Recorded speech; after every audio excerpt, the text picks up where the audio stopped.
Le président centrafricain Faustin Archange Touadéra s'est rendu aux Émirats arabes unis le 6 février 2026 pour rencontrer les investisseurs et mobiliser des financements en faveur des projets prioritaires du plan national de développement. Cette visite a été marquée par la conclusion de plusieurs accords stratégiques portant notamment à l'agrobusiness, les infrastructures de transport et le financement de la centrale solaire Sakai 2. Ces partenariats visent à stimuler la croissance économique, favoriser la création d'emplois et renforcer la stabilité du pays, tandis que le chef de l'État a réaffirmé l'engagement de son gouvernement en faveur d'un développement durable.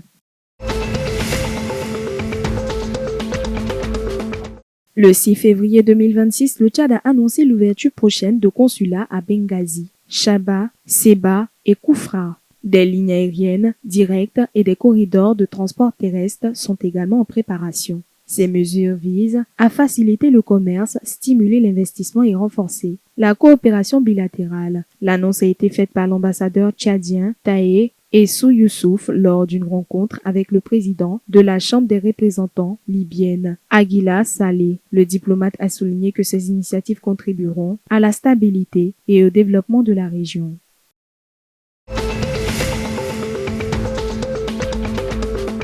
La Fondation internationale pour les systèmes électoraux, avec l'appui du Bureau des affaires étrangères, Commonwealth et du développement du Royaume-Uni, a organisé la deuxième édition de son programme She Leads le 7 février 2026 à Kolwezi. Ce programme vise à renforcer le leadership et la participation des femmes aux processus électoraux et aux instances de décision. La formation a permis aux participantes d'améliorer leurs compétences en gestion d'équipe, conduite de réunions, élaboration de projets et défense des droits de populations vulnérables. Déjà actif dans cette région, She Lead crée un réseau de femmes leaders engagées pour le soutien mutuel et l'accroissement de leur influence sociale.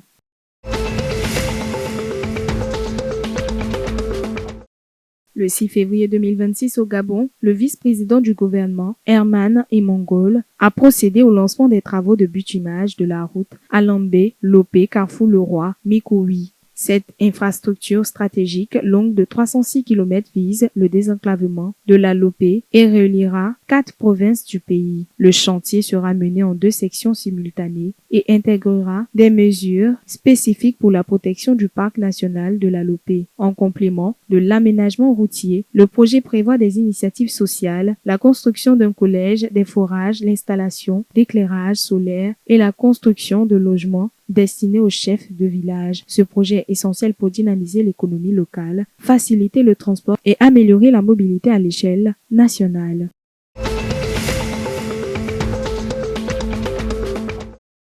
L'Union des fédérations de football d'Afrique centrale, organisée à Kinshasa du 17 février au 2 mars 2026. Les éliminatoires zonales de la CAN U17. 6 équipes dont le Gabon, le Cameroun, la République démocratique du Congo, Congo-Brazzaville, la Centrafrique et la Guinée équatoriale sont repartis en 2 groupes. Les 2 finalistes de ce tournoi se qualifieront pour la phase finale de la CAN U17 qui aura lieu au Maroc ou en Afrique du Sud. Ces éliminatoires visent à renforcer la compétitivité du football masculin en Afrique centrale et à détecter de nouveaux talents.